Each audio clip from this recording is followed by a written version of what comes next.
Watch Mahabharata by Vyasa on info ನೋಡಿ. ಈಗ 2 character ಬರುತ್ತೆ.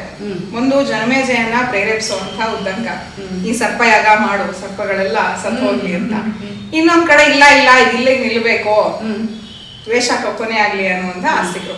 ಇವರೆಲ್ಲ ಯಾರು, ಹೇಗೆ ಪಾತ್ರಗಳ ಪರಿಚಯ ಆಗುತ್ತೆ, ಅದನ್ನೊಂದಷ್ಟು ತಿಳ್ಕೊಳ್ಳೋ ಪ್ರಯತ್ನ ಇವತ್ತು.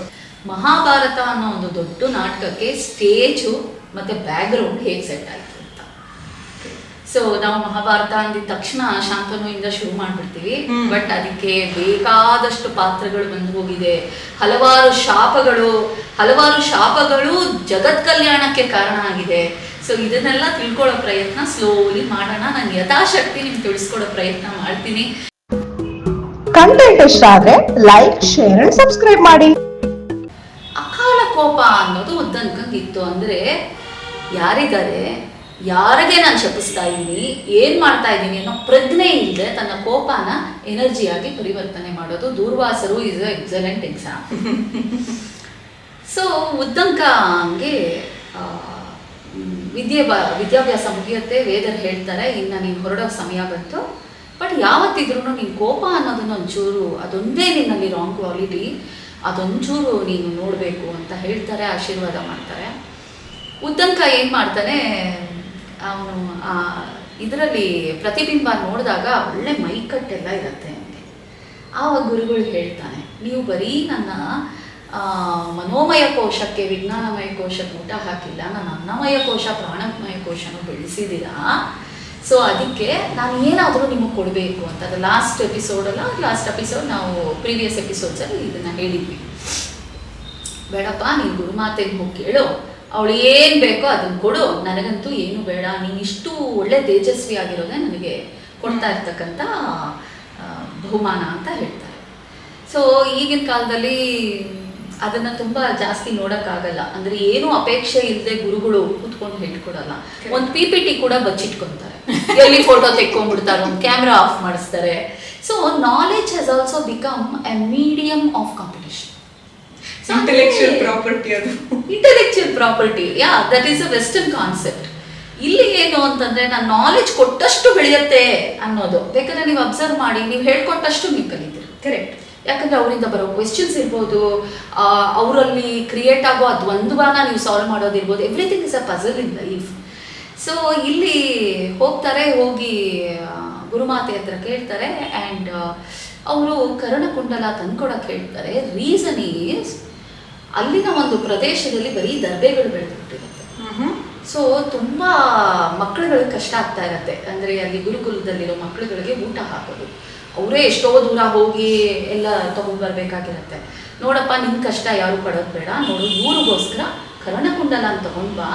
ಸುದರ್ಶನ ಅನ್ನೋ ಒಂದು ಪ್ರದೇಶದಲ್ಲಿ ಪುಷ್ಯ ಅನ್ನೋ ರಾಜ ಇದ್ದಾನೆ, ಪುಷ್ಯ ಸುದರ್ಶನ.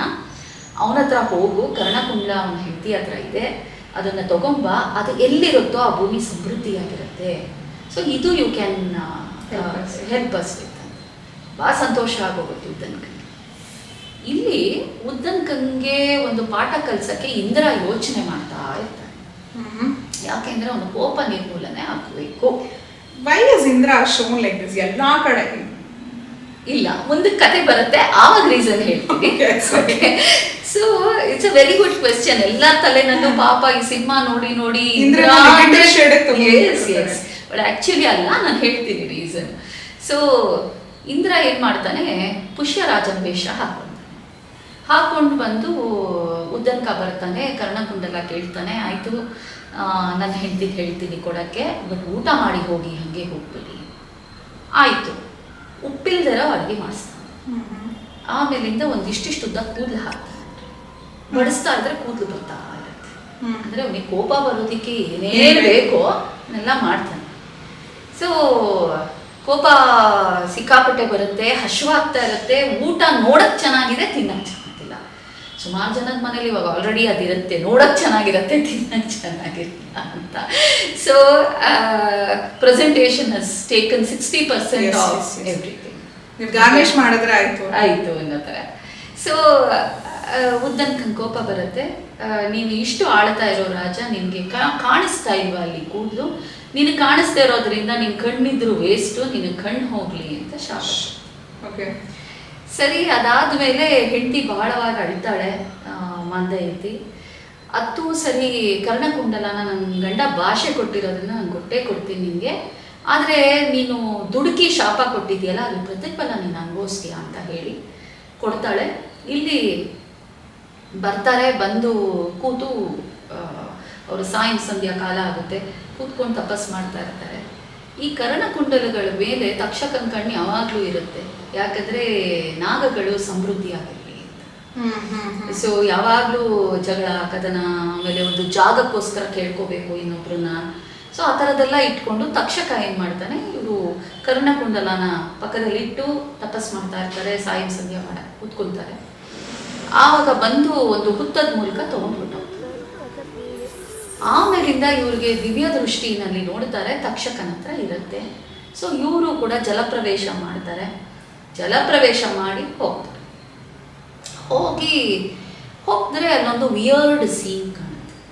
ಏನಪ್ಪ ವಿಯರ್ಡ್ ಸೀನ್ ಅಂದರೆ, ಒಂದು ಇಬ್ರು ಹೆಂಗಸರು ಕೂತಿರ್ತಾರೆ, 2 ಚರಕ ಇಟ್ಕೊಂಡಿರ್ತಾರೆ. ಒಂದರಲ್ಲಿ ಕರಿದಾರ, ಒಂದರಲ್ಲಿ ಬಿಳಿ ದಾರ. 6 ಜನ ಗಂಡಸರು ನಿಂತಿರ್ತಾರೆ, ತಾಂದಡಿಗಳು. 4 ಜನ ಕೂಡಿಸ್ಕೊಂಡು ಕತ್ತಿಸುತ್ತಾ ಇರ್ತಾರೆ. 12 ಮುತ್ತುಗಳು ಒಂದು ತಟ್ಟೆನಲ್ಲಿರುತ್ತೆ, ಕಾಸ್ಟ್ಲಿ ಮುತ್ತು, ಇಷ್ಟಪ್ಪ. ಅದನ್ನು ಕೇಳು, ಇದೇನಿದು ವಿಚಿತ್ರವಾಗಿದೆಯಲ್ಲ, ಇವ್ರು ಏನು ನೇಯ್ತಾ ಇಲ್ಲ, ಯಾವ ಬಟ್ಟೆನೂ ಕಾಣ್ತಾ ಇಲ್ಲ, ಇವರೆಲ್ಲ ಏನು ಮಾಡ್ತಾ ಇದ್ದಾರೆ ಅನ್ನೋಷ್ಟರಲ್ಲಿ ಕಣ್ಣು ಕುಕ್ಕುವಷ್ಟು ಬೆಳಕು ಬರುತ್ತೆ. ನೋಡಿದ್ರೆ ಅಲ್ಲೊಬ್ಬ ರಾಜ ಬಿಳಿ ಕುದುರೆ ಮೇಲೆ ಕುತ್ಕೊಂಡು ಬರ್ತಾ ಇರ್ತಾರೆ. ನಾನು ನೋಡೋಕ್ಕೂ ಆಗಲ್ಲ ಅಷ್ಟು. ಕೇಳ್ತಾನೆ, ಇಲ್ಲಿ ತಕ್ಷಕ ಇರಲಿ, ನನ್ನ ಕರ್ಣಕುಂಡಲ ತಗೊಂಡೋಗಿದ್ದಾನೆ, ಏನು ಮಾತಾಡಲ್ಲ ಆ ಮನುಷ್ಯ.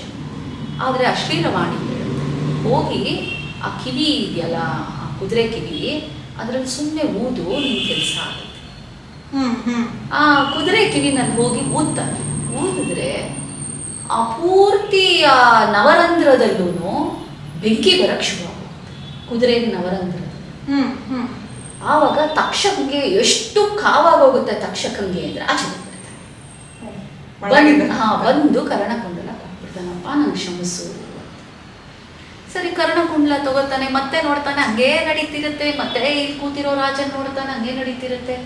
ಏನೋ ನಂಗೆ ಗೊತ್ತಿಲ್ಲ, ಯಾರು ಕೇಳೋದು, ಸತ್ಯ ಹೋದ್ರೆ ಸಾಕು ಅಂದ್ಬಿಟ್ಟು ವೇದ ಮಹರ್ಷಿಗಳ ಹತ್ರ ಬರ್ತಾನೆ. ವೇದರ ಹತ್ರ ಕೊಡ್ತಾನೆ, ಗುರುಮಾತೆ ಆಶೀರ್ವಾದ ಸಿಗುತ್ತೆ, ಸಮೃದ್ಧಿ ಆಗುತ್ತೆ, ಎಲ್ಲ ಆಗುತ್ತೆ. ಅಲ್ಲೇ 2 ವರ್ಷ ಇರುತ್ತಾನೆ. ಆವಾಗ ಕೆಲವು ಕ್ವೆಶ್ಚನ್ಸ್ ಇರುತ್ತೆ ನಮ್ಮ ಕಣ್ಣಲ್ಲಿ. ನೋಡಿ, ನಾನು ಹೋದೆ, ಆದರೆ ತಕ್ಷಕ ಇರೋ ಜಾಗದಲ್ಲಿ ಇದೆಲ್ಲ ನೋಡಿದೆ ನಾನು. ಇದೆಲ್ಲ ಏನು ಗುರುಗಳೇ, ಏನಿದೆಲ್ಲ ತುಂಬ ವಿಯರ್ಡ್ ಅನಿಸ್ತು ನನಗೆ. ಅಯ್ಯೋ ರಾಜ, ನೀನು ನೋಡಿದ ಬೇರೆ ಯಾರೂ ಅಲ್ಲ, ಆ ಬಿಳಿ ಅಶ್ವ ಈಸ್ ಅಗ್ನಿ ಮೇಲೆ ಇಂದ್ರ ಕೂತ್ಕೊಂಡು ಬಂದ. ಇಂದ್ರನ ಅಭಿಮಾನಿ ದೇವತೆ ಅಂತ ಕರೀತಾರೆ ನಮ್ಮ ಪುರಾಣಗಳಲ್ಲಿ. ಇಂದ್ರ ಬರೀ ಅಪ್ಸರೆಯರ ಜೊತೆ ಸುರಪಾನ ಮಾಡಿಕೊಂಡು, ಅದೆಲ್ಲ ನೀವು ಸೀರಿಯಲ್ಲು ಪಿಕ್ಚರ್ಗಳಲ್ಲಿ ನೋಡಿದ್ದೀರ. ನೀವೇನಾದರೂ ಸಾಧನೆ ಮಾಡಬೇಕು ಅಂದರೆ ನಿಮ್ಮ ಇಂದ್ರನ ಆಶೀರ್ವಾದ ಇದೆ ಆಗುತ್ತೆ. ನೀವು ಜಸ್ಟ್ ಅನ್ಕೊಳ್ಳಿ, ಪಂಚೇಂದ್ರಿಯಗಳಿಂದ ಏನು ಮಾಡ್ತೀರಾ ನೀವು? ಇವಾಗ ನಾನು ಮಾತಾಡಿದೆ ಯಾವ ಪಾಡ್ಕಾಸ್ಟು, ನೀವು ಕ್ವೆಶ್ಚನ್ ಕೇಳಿದೆ ಜನಕ್ಕೆ ಹೇಗೆ ಉತ್ತರ ಸಿಗುತ್ತೆ? ಓಕೆ, ನಮ್ಮ ಈ ಸೆನ್ಸಸ್ಗೆ ಅಧಿಕಾರಿ ಇಂದ್ರ. ಸೊ ನಮ್ಮ ಸಾಧನೆಗೆ ಅಧಿಕಾರಿ ಇಂದ್ರ. ಸೊ ಏನು, ಅವನ ಕೆಲಸ ಟೆಸ್ಟ್ ಮಾಡೋದು. ಆ ಟೆಸ್ಟ್ ಮಾಡುವಾಗ ಹಲವಾರು ಡಿಸ್ಟ್ರಾಕ್ಷನ್ಸ್ ತರ್ತಾನೆ, ಅಪ್ಸರೆಯರನ್ನ ಕರೆಸ್ತಾನೆ. These are all elements in his art. ನಾವಿವಾಗ ಒಂದೇನೋ ಒಂದು ಪೇಂಟಿಂಗ್ ಮಾಡಬೇಕು ಅಂದರೆ ಬ್ರಷ್ ಬೇಕು, ಪೇಂಟ್ ಬೇಕು, ಬೋರ್ಡ್ ಬೇಕು, ಎಲ್ಲ ಬೇಕು. ಹಾಗೆ ಇಂದ್ರ ಅವನ ಕೆಲಸ ಮಾಡಬೇಕು ಅಂದರೆ ಅಪ್ಸರೆಯರು ಬೇಕು ಡಿಸ್ಟ್ರಾಕ್ಷನ್ ಮಾಡೋಕ್ಕೆ ವಾಯು ಬೇಕು, ಅಗ್ನಿ ಬೇಕು, ಎಲ್ಲರೂ ಬೇಕು. ಸೊ ಇದು ಇಂದ್ರನ ಪದವಿ. ಅವನ ಪೊಸಿಷನ್ ಹೋಗ್ತಾರೆ ಅನ್ನೋ ಭಯ ಆಗಲಿ, ಇದಾಗಲಿ, ಭಯ ಅಲ್ಲ, ಅದು wrong person will get in to it ಅನ್ನೋ ಒಂದು ರೆಸ್ಪಾನ್ಸಿಬಿಲಿಟಿ. ಬಟ್ ಅಂದ್ರೆ ಆ ಕಾಲ ಒಂದಿತ್ತು, ಯಾರು ಯಾಗಗಳು ಮಾಡಿದ್ರು, ಯಾರು ಕರ್ಮಗಳು ಮಾಡಿದ್ರು ಇಂದ್ರನ ಪದವಿಗೋಸ್ಕರ ಆಸೆ ಪಡ್ತಾ ಇದ್ದಾರೆ ಅನ್ನೋದು ಒಂದು ಯೂಶುವಲಿ ಕೇಳಿರುವಂತದ್ದು. ಸೊ ಇಂದ್ರನ್ಗೆ ಯಾವಾಗಲೂ ಒಂದು ಇನ್ಸೆಕ್ಯೂರಿಟಿ ಇರುತ್ತೆ. ಇದು ಇನ್ಸೆಕ್ಯೂರಿಟಿ ಅಲ್ಲ, ಕೊಟ್ಟಿರೋ ರೆಸ್ಪಾನ್ಸಿಬಿಲಿಟಿ. ಸೇ ದಟ್ ನೇನ ಅವರೇ, ನೀವೊಂದು ಸ್ಕೂಲಿಗೆ ಪ್ರಿನ್ಸಿಪಲ್ ಆಗ್ತೀರಾ, ಒಂದು ಸ್ಕೂಲ್ನ ಒಂದು ಘನತೆಗೆ ತೊಗೊಂಡು ಬರ್ತೀರಾ, ಮಕ್ಕಳೆಲ್ಲ ಸುಖವಾಗಿದ್ದಾರೆ. ಇವಾಗ ನೀವು ಆಲ್ರೆಡಿ ಒಂದು ಮನುಷ್ಯರು ಗೊತ್ತು, ಅವ್ರು ಈ ಪೊಸಿಷನ್ಗೆ ಬಂದರೆ ಏನು ಮಾಡ್ಬೋದು ಅಂತ ನೀವು ಬಿಟ್ಕೊಡ್ತೀರಾ ಅಲ್ವಾ? ಅದ್ರ 3ನೇ ಕಣ್ಣಿಗೆ ಅದು ಹೆಂಗೆ ಕಾಣುತ್ತೆ, ನೀವು ಜಲಸ್ಸು, ನೀವು ಕೊಡ್ತಾ ಇಲ್ಲ, ಯಾರಿಗೂ ಬಿಟ್ಕೊಡ್ತಾ ಇಲ್ಲ, ನಿಮ್ಗೆ ಆ ಥರ ಮನೋಭಾವ ಇಲ್ಲ, you are not open hearted ಅಂತ ಅನ್ಸುತ್ತೆ. Actually reality is this. ಹಾಗಂತ ಇಂದ್ರ ತಪ್ಪು ಮಾಡಿಲ್ವಾ? ಖಂಡಿತ ಮಾಡಿದ್ದಾನೆ. ಅದಕ್ಕೆ ಶಾಪ ಅನುಭವಿಸಿಲ್ವಾ? ಖಂಡಿತ ಅನುಭವಿಸಿದ್ದಾನೆ. ಬಟ್ ಆ ಶಾಪ ಎಲ್ಲ ಲೋಕ ಕಲ್ಯಾಣ ಆಗಿದೆ. ಅದು ಸುಬ್ರಹ್ಮಣ್ಯನ್ ಜನನ ಇರ್ಬೋದು, ಆಮೇಲಿಂದ ನಮ್ಮ ಕೃತಿಕೆಗಳು ಹುಟ್ಟಿರುವಂಥದ್ದು ಇರ್ಬೋದು, ಎಷ್ಟೋ ಲೋಕ ಕಲ್ಯಾಣ ಆಗಿದೆ. ಸೊ ಕೆಲವು ಸಲ ಮನುಷ್ಯ ಪ್ರಯತ್ನದಲ್ಲೂ ಅಷ್ಟೇ ನಮಗೆ ಗೊತ್ತಿಲ್ಲದೆ ಕೆಲವು ಮಿಸ್ಟೇಕ್ಸ್ ಆಗುತ್ತೆ, ಅದನ್ನು ಬ್ಲಂಡರ್ ಅಂತ ಅನ್ನೋಕ್ಕಾಗೋದಿಲ್ಲ. ಸೊ ಅದೊಂದು ಒಳ್ಳೆದಕ್ಕಾಗಿರುತ್ತೆ. ಸೊ ಅದೇ ಥರ ಕಷ್ಟಗಳು ನಮ್ಮ ಜೀವನದಲ್ಲಿ ಬರುತ್ತೆ, ಪಾಠ ಕಲ್ಸಕ್ಕೆ ಬರುತ್ತೆ.